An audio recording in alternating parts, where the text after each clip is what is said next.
Welcome back to what I think is the final of our initial video series. My name is Moish Steigman, the Mindful Rabbi. And I'm Susan Lubar. Thank you so much again for joining us as we continue to talk about the intersection between Judaism and mindfulness. For those who might be watching for the first time, we are going to be starting a course pretty soon, and hopefully this video captures your interest and you're interested in hearing a little bit more. You can check out the section below, the description below, for information about our upcoming course. And we are starting by talking about values. That comes from a book, Creating a Life of Integrity, that Susan introduced me to. By Gail Stark and Joseph Goldstein. Thank you. And the value we're talking about today is? Renunciation is the official term, Buddhist term for it. Renunciation. So there's something about that word, renunciation, that you might be saying, that really sounds like a drag. I like generosity, I like focusing on virtue, but renunciation, too hard. But I'd like to reframe that word. Great. Just right before we start, if that's okay. Great. So I want to connect it more to the term of non-addiction. So it's much easier to understand the word addiction and the suffering that comes from being addicted to anything. Mm-hmm. And so if we take that word non-addiction and then relate it to our personal life in terms of habits that don't serve us. So this conversation on renunciation is really about what kind of habits do we have in our life that don't serve us?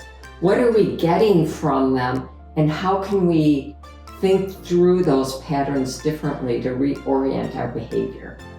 So you didn't know this, right? Just to kind of pull the curtain back, Susan and I have met a few times. Susan introduced me to the book. Thank you for getting me a copy of the book, and I've been reading through it as well. And we talked about the topics that we wanted to do. This, I think, is the first time that I've heard you use the reframe of renunciation. And it's perfect because I think your reframe of non-addiction and overcoming habits and tendencies is exactly where I went to in terms of the Jewish values without hearing this clear language. Excellent. So you must have done another wonderful job another time that we met, implanting that and imparting that within me. So this is beautifully done. So the Hebrew word that I thought of, and for Hebrew speakers, the word might seem a little strange, but just bear with me one moment, is givurah. Givurah. Givurah. And in Hebrew, or in English, that literally would translate as heroism. Okay. And I don't think of this heroism as, standing on the pedestal, I just saved the world, I'm a hero, but really heroism in terms of discipline, which I think is part of habit breaking. Yes. And that comes to me, the word gibor, that popped into my head because of a teaching in Pirkei Avot, which is, Ezehu gibor hakovesh et tzaro. Who is the gibor? Who is the hero? The one who overcomes one's inclinations. Because again, we usually think of heroism as this huge defining act. Mm-hmm. It's really a day-to-day process of recognizing the inclinations that we have and trying to find the discipline and capacity within ourselves to overcome those inclinations and be driven by, again, this is not the Pirkei Avot language, but by a more mindful and purposeful decision-making process, rather than just our instincts. Yes, and one that leads to a sense of freedom. So as opposed to being consumed by your patterns, you get a freedom from your patterns. Yes, and the example that jumped to mind, renunciation probably works really well for the example, but really in terms of patterns, this is a story for another time. I've been dealing with a pinched nerve in my neck for a couple of years.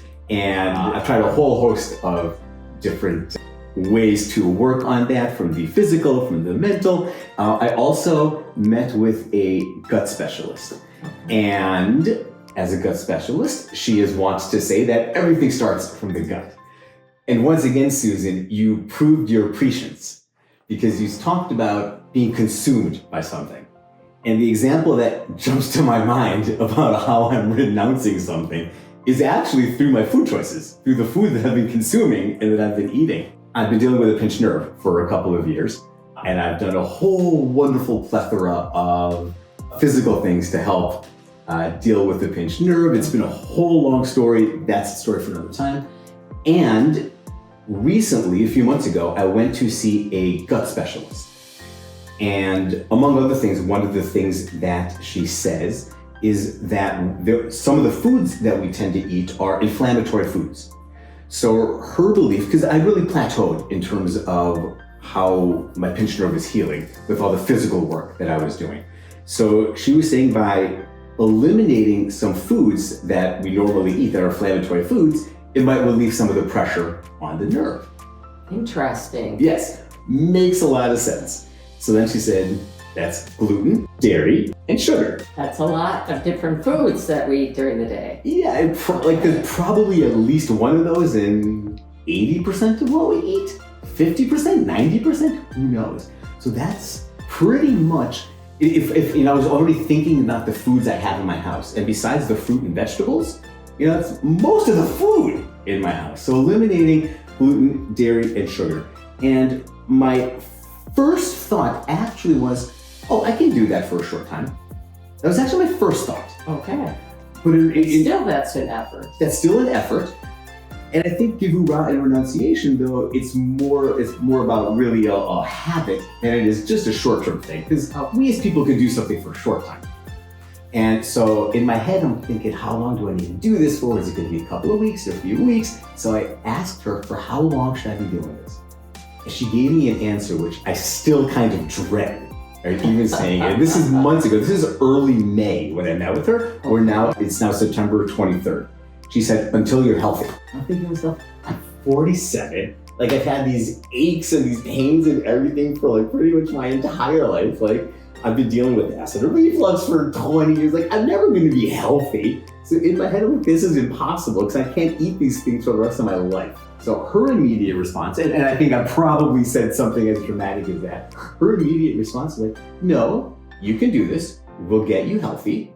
And then we can see about starting to reintroduce foods. Okay. Just so calm. I'm still not 100% sure I believe her. That being said, I've at least tried to put aside that kind of fear and that resistance that I can't do it and it won't happen. And then I didn't expect that's a natural resistance. Who wouldn't think that? Because you really are changing your diet. Yes. And do I have time to do that? What's the real benefit? And apparently, no more neck pain. So I thought. Yeah, so I hoped.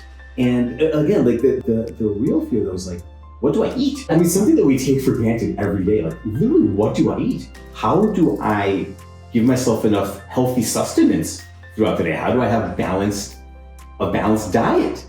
How do I go to someone's house and have food? Well, that's a whole series of habits you're talking about. It's deep. How do I go to a restaurant? Right? How do I know what I'm eating? And even just relearning basic foods, because I was so excited I would have, like a meal, and obviously I'm not having ketchup or other sauces because they all have sugar. I'm like, soy sauce is great. That's the good part. I know that the good thing. I'm like, soy sauce is great. Until somebody said, soy sauce has gluten. So I went back there, my gut specialist, she's like, you use tamari sauce, like all of these things. Like, I don't know what tamari sauce is, but now I use tamari sauce instead, right? So this was just a long process. So your mindset is a lot of resistance. I'm hearing confusion, you're perplexed, what am I going to be eating? So you had a whole plate of emotions. Yeah. How is this going to really play out? Yeah. And especially because I didn't think it would help. I didn't think it would solve the problem. Okay. So I kept listening to her voice in my head because I'm a believer that if you ask advice from someone whom you trust and respect, you should follow the advice. Otherwise, why are you asking the advice in the first place? And she's like, no, it'll help. You can get healthy. So I'm just trying to keep that playing in the back of my head to help me push through the resistance. Okay, so now 4 months have gone by. Yeah. What have you noticed? So many things. I've reduced the amount of daily prescribed antacids that I'm taking. Yes. Yeah, so that I've gone down by 300%.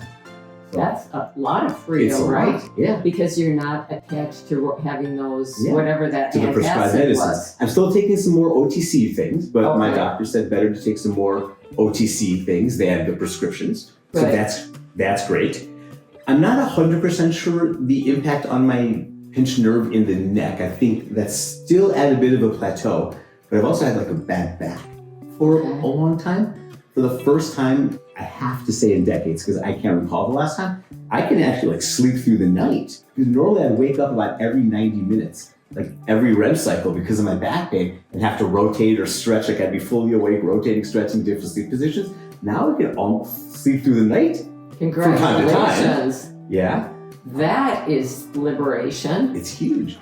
I've lost 26 pounds. Oh my gosh. And the first 20 were in about the first 8 weeks. So by changing habits, giving up some things that seemed insurmountable, Yeah. you've actually, you found freedom, Yeah.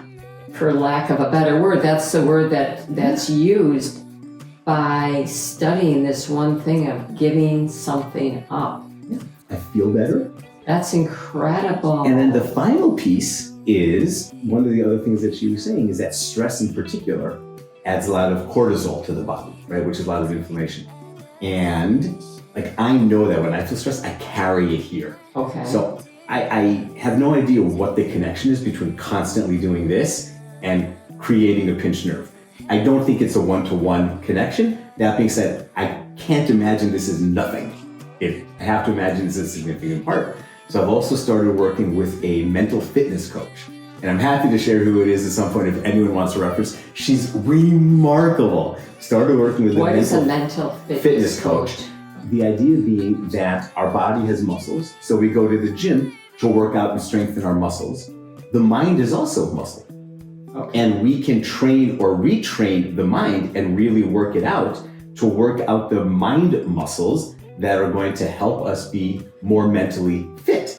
Okay. More mindful. Essentially. Which I think is another The way to mindful approach. Rabbi. Exactly. Which I think is another way to approach the conversations we're having. How do we train and retrain our body, our responses, our reactions, our wants, our desires, our habits? Right. So just changing my food intake has done all of these things. Like, I'm in better physical condition. I feel better.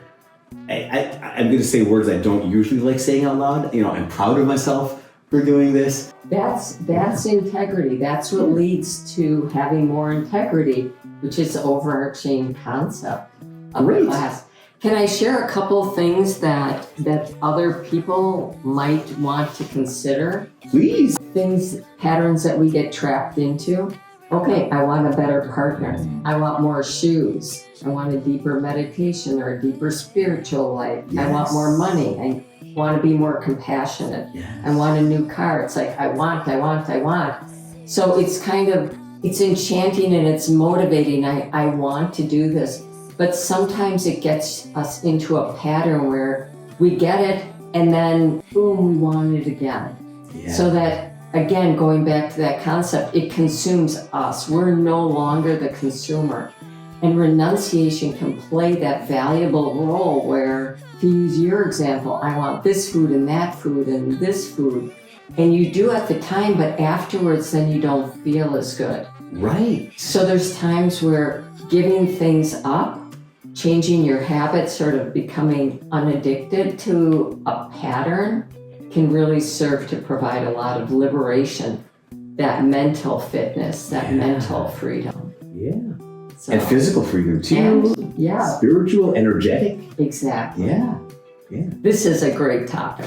Thank you. And hopefully you think so too. If you do, then once again, we'd love to hear more from you. If you have examples of things that you have been able to give up, we would love to hear them. Please share them in the comments. And if you find that there's still a barrier to something that you've been trying to give up or to overcome, please feel free, if you're comfortable, sharing that as well. And if you do want to hear more from us and or join us for our upcoming course, all the info is in the description below. A couple of thank yous. First and foremost to Susan. Thank you so much for partnering with me in this. I'm so excited and honored that I get to do this with you. It's been a lot of fun doing this together. Thank you. A huge thank you to Bader Philanthropies as well, which is sponsoring and underwriting these videos and helping to subsidize our upcoming course. And really a thank you to all of you for watching, for commenting, and for joining us in these conversations and on this Jewish and mindfulness